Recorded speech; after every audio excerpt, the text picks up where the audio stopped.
provided fire control support in Lebanon and blockade support during the Cuban Missile Crisis in 1961. In April 1963, she provided search and rescue service for the missing submarine USS Thresher. Unfortunately, the Thresher was not found at that time. On the night of December 3rd, 1965, in the South China Sea, while the USS Enterprise was being replenished at sea, the Sammy B was on lifeguard duty when 3 men were swept overboard. The 3 men were rescued and located in less than 20 minutes from the time they went into the water until they were safely aboard the Roberts. That operation made history when the Enterprise commenced airstrikes against Viet Cong targets in South Vietnam and became the first nuclear-powered task force to engage in combat operations. That event was so significant that a medallion was struck to commemorate that operation. And this was the first time the Sammy B's guns were fired in anger. The Sammy B earned 2 battle stars for a role in Vietnam, and incidentally, 2015 is the 50th anniversary of the Roberts supporting our troops in Vietnam. Service and dedication maintaining peace and goodwill on all the major seas and oceans of the world is unmatched. But what really made the Steamin' Sammy B the great ship she was, and that was her crew. That's what was and it still is important. But like any new vessel, it was just an empty shell. The day that first crew member came aboard is when it became a breathing, living entity called the USS Samuel B. Roberts DD-823. In all, there were over 3,000 different officers and enlisted men that saluted the Sammy B's quarterdeck. Most shipmates that served speak with distinct pride of their time aboard the Sammy B. In October of 1991, the men of the 413, the 823, were in Newport for a ship's reunion. The FFG was in port, and the crews of the 413 and 823 were invited to a memorial service held on the hangar deck of the FFG 58. This memorial was to honor the 413 crew that was lost on October 25th, 1944. This was the first time the crew members from all 3 ships were together. And what better place than on the FFG 58? On that day, there was no higher honor. Well, history will be made today when shipmates from the DE 413, DD 823, and the FFG 58 will be together again, and hopefully not for the last time. Our Shipmates Association has a dedicated Facebook page, a website that is second to none, and a quarterly newsletter, The Scuttlebutt. We have had 5 books written and contributed to by members of our association. We have a history of the DD 823, a muster book of Sammy B's short story, compilations of Sammy B. sea stories, and a book, Join the Navy and See the World. Jim Norton, Carl Hines, Ken Gardina, Don Eagle, Kevin McEwen, Thomas Wenke, and Brian Murphy, and countless others, all contributing or writing these books and journals. Our association president, Frank Green, passed away this year. We miss him, and he would surely have loved to be here today. Tony Sardinelli, a shipmate, handcrafted 3 models, each about 5 feet long, of the DE 413, 823, and the FFG 58. Tony has a special trailer that he uses to transport these ships to our reunions. There are so many others that continue to contribute and support the Sammy B tradition. And that tradition lives on in John and Susan Walsh, still editing and publishing the DE 413 newsletter. Thank you very much. The Sammy B lies off the coast of Puerto Rico in 3,000 fathoms of water. Many shipmates have such feelings toward the Sammy B that they have requested to have their ashes scattered at 21 degrees, 42.8 minutes north by 65 degrees, 5.1 minutes west. That is truly dedication. I received a call, several in fact, from Ed Kirkle. Alligator Ed, a shipmate in his 80s, told me, Mike, I just got my first tattoo. He is so proud of that tattoo, he sent me pictures, and it's the Samuel B. Roberts right there. Ed planned on being here today wearing his uniform, but unfortunately he couldn't make it. In the 823's history from 1946 to 1970, there were 13 commanding officers, the last being Commander R.D. Coogan, and I know there are former COs here today. It's not just the 823 or the FFG 58 shipmates that are here. Again, Glenn I salute you. Thank you. I see many of our other DD-823 shipmates. Leon McCoy, first president and founder of our Shipmates Association. We have Plank Owners Association members and former CEOs here, not to bid farewell, but to honor a legacy. And in closing, the DD-823 shipmates would like to pledge and extend our support to the FFG 58 in petitioning the Navy Department in pursuing and keeping the name Samuel Booker Roberts alive. Let's not let our hero die here today.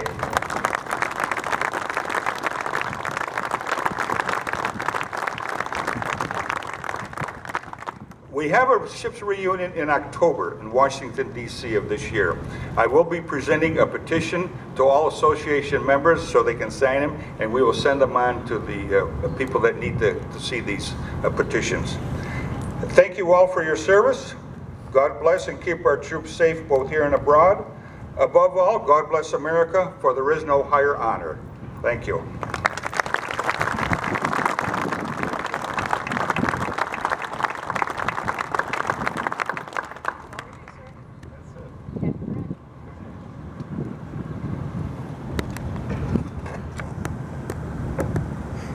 Admiral Jackson, Admiral Thomas, Commodore Cuckle, Captain Huffman, Mr. Huffman, Mr. Cipolla, distinguished guests, and fellow members of the Samuel B. Roberts family.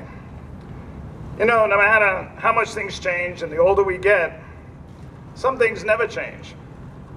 By that I mean I was walking in here today and a sailor from the present crew of Samuel B. Roberts walked up to me and said he'd run into somebody on the pier.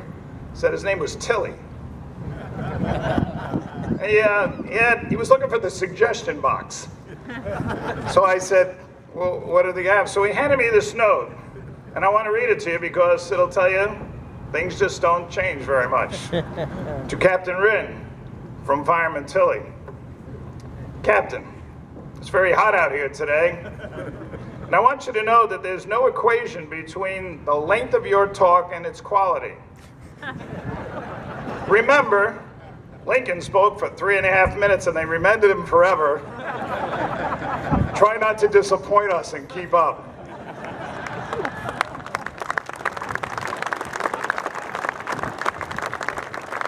God love Michael Tilly, all right. Hey, we come together today to honor and pay tribute to a great lady, Samuel B. Roberts, FFG 58. She's given the nation more than it could ever ask for. Sleek and trim, and looking pretty good today. She provided us with a home far from the shores of our nation, and very often in hostile waters. Those of us who have served aboard her have always been dazzled by her maneuverability, exhilarated by her acceleration, and awed by her durability and indestructibility. A quick story about the acceleration. Once we blew by on a DD-963 because we could beat them off the line with acceleration. And when they tried to keep up with us going into Guantanamo Bay, Cuba, I sent the captain a flashing light and said, "You want to drag? If so, I'll kick in my other 2 engines." After that, the CO came back and said, "I didn't know you had 4 engines, I mean." Of the 17 COs that the ship sheltered while we're here, 10 are with us today. And I'd like to ask all 10 of those commanding officers to stand for a moment.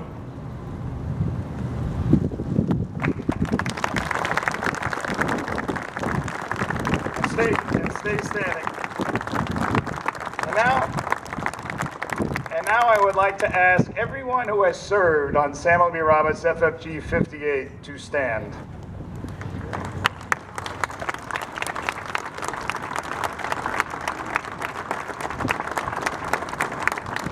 Now listen up, okay, before you sit down. Aviators always say, surface guys, they don't, and people always talk about us, but hey, we're a frigate guys, and we have a lot of heart and spirit. So this is our last time. It is our last time to say praise to this beautiful platform behind us. So I want you to join me in a heartfelt 3 cheers for Samuel B. Roberts. You ready? Hip, hip. Hooray! Hip, hip. Hooray! Hip, hip. Hooray! Okay, you can sit down now. Sorry.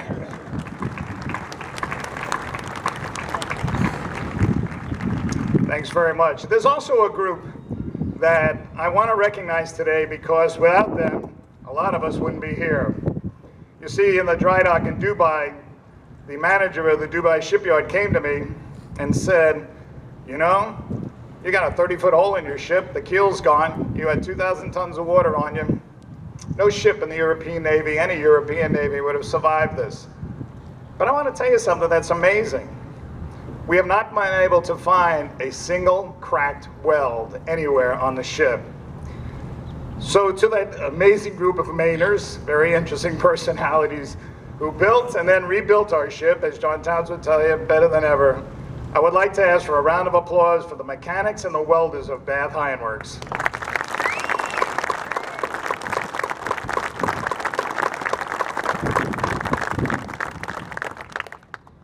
Now let's get serious. You know, in response to those who would say FFGs like Samuel B. Roberts, they were destined to be underperformers. You know, square peg, round hole, all of that silliness. Well, we used to laugh at that because we would go anywhere we wanted to and do exactly what we were supposed to do. And anything our naval leaders directed us to do, and we often exceeded their expectations. And frequently, very frequently, we went places where the more capable ships could not venture. Throughout its history, each Samuel B. Roberts ship's company have been a small but very tight-knit group, motivated by a spirit of all who had gone before them, and inspired by the legacy that those individuals created for us. Vice Admiral Mustin described this powerful inspiration at the ship's commissioning when he said, this creates a synergy, and that synergy embodies so much that it will be hard to recreate anywhere else in the Navy.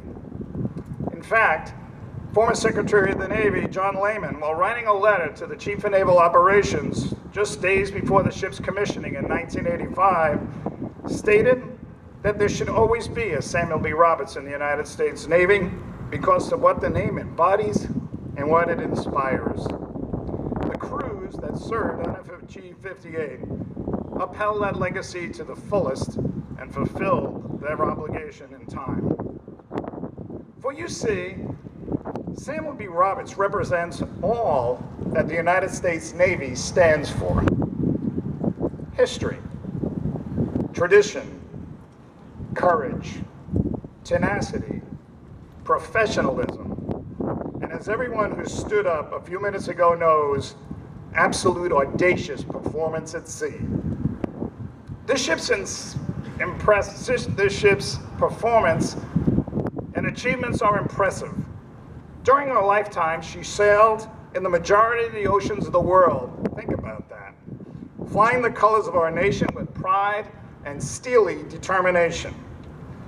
Whether for routine operational assignments, humanitarian assistance, drug interdiction, or war. Her intensity and professionalism were always at the highest level. In 19 competitive cycles of the ship's career, the ship's company on Samuel B. Roberts won over 80 departmental Battle E awards, individual department awards, and 9 ship battle efficiency awards. SBR garnered 3 Battenberg Cup nominations as the top ship in the Atlantic Fleet, won 7 Fleet Safety Awards and 8 Golden Anchor Awards. 4 of its commanding officers have been nominated for the Stockdale Award, and Mike Davis won it in 2000. Both a wardroom officer and an enlisted crewman were nominated and won the coveted Surface Navy Association's Admiral Zumwalt Award for inspirational leadership. While numerous members of ship's company received combat awards for valor and exceptional performance. And last but not least, as she was going out the door, she closed out this imposing list during her final deployment by setting and breaking all the records for Fire Scout operations, logging 450 hours of operational time That is a record amongst all fleet units in the United States Navy. A very impressive record for a frigate that they thought would be an underachiever. Over the years, I have often received notes from fleet commanders and operational commanders praising the ship's performance in their theater of operation. They have always noted the professionalism of the crew, the inspired leadership of the captains, and the chain of command that was leading the individuals on board. My compliments to my fellow commanding officers that have upheld the honor and strong tradition of this ship, as well as the officers and chief petty officers who have inspired, trained, and led the men and women who have manned Samuel B. Roberts throughout the years. A special salute today must go to Captain of the ship, Commander Erica Hoffman. She has done a superb job in a very, very difficult situation. She did a job not only successfully deploying Samuel B. Roberts for the last time, but also for ensuring that her crew has been well taken care of in their career endeavors, and then bringing Samuel B. Roberts to this day in a most professional manners. Strong kudos to you, Captain Hoffman.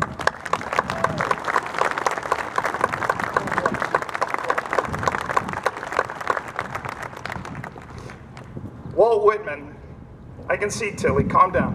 Walt Whitman, the great American poet, once wrote that America is a great nation, perhaps the greatest of all nations, but not because of its skyscrapers, its industry, its natural beauty, its monuments, or even its sleekest ships.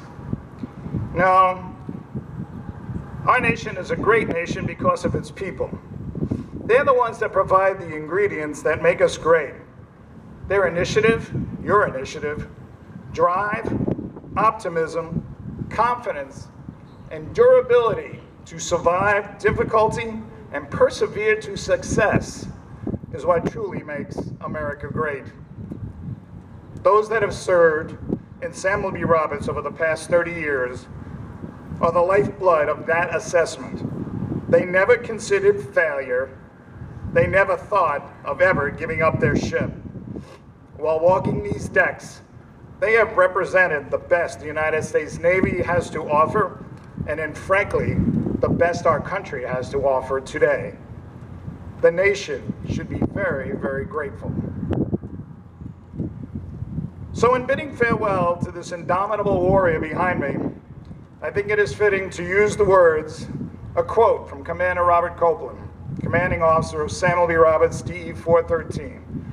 When describing his crew on Leyte Gulf, after the Battle of Leyte Gulf, and trust me when I tell you, I have thought about this 100 times over the years. Copeland said, having been appraised of their situation, the men zealously manned their stations wherever they might be, and fought and worked with such calmness and efficiency that no higher honor could be conceived than to command such a group of men. So to FFG 58, I say, farewell, great lady. The image you racing at flank speed in heavy seas with your battle flag flying gloriously on the way to your next mission with undaunted determination will live in our memories forever. No higher honor.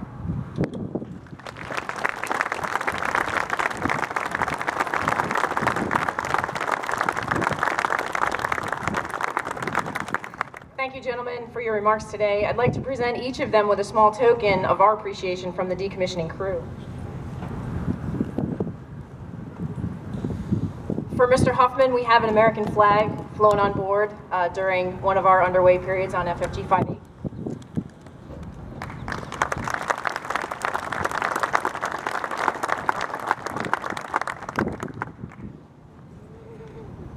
For Mr. Cipolla, we have a photo of DD-823 that we kept on board, and it is now reframed with an accompanying photo of FFG 58.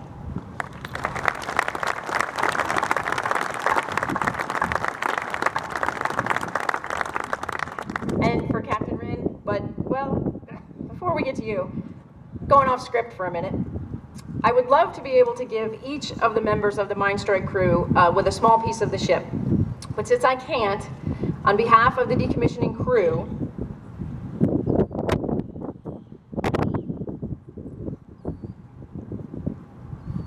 Mike Tilley, will you join us up here? Mike Tilley, come on up.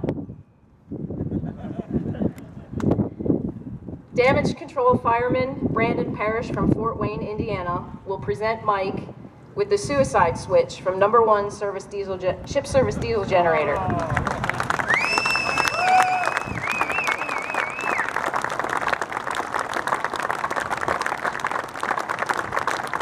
Mike, it's a Caterpillar, not a Detroit, but it's all we got. And now for Captain Wren. So it's now time really to go off script, because some of you might see that this is an empty shadow box. It's not a mean gift or a joke. I wouldn't do that. It's just that what's going in there is extremely special, and I actually don't have it yet. Exactly 1 week ago, the XO and I attended the memorial service for the Stark FFG 31 over at Memorial Park, right across the street. It was a ceremony to mark the events of 17 May 1987 when 2 Iraqi missiles struck the Stark's port side. On that day, 37 sailors lost their lives. And I bring up that incident, 1, so that the ultimate sacrifice of those sailors will never be forgotten, and 2, to note the fact that no one knows what a new day will bring. Any day, any ship, anywhere in the Navy, we never know what will happen. Less than a year after the Stark incident, Sammy B hit the mine. You and your crew, sir, worked and fought to save the ship in the hours and days that followed. There were no fatalities, and thankfully we do not have a memorial service to remember shipmates who gave their lives on April 14th, 1988. We literally have you to thank for being here today, celebrating the life of the ship. So it's with great admiration and respect that I will present you, when it is hauled down in a few minutes, the commissioning pennant flying here today.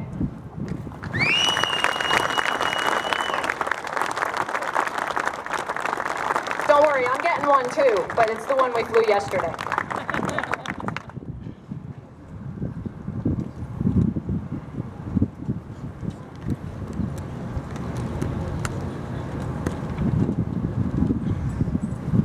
Ship's company, attention. Commander Hoffman will now decommission USS Samuel V. Roberts by disembarking the crew, hauling down the colors, and securing the last watch. The final watch stood proudly and continuously for over 29 years. OD, disembark the crew.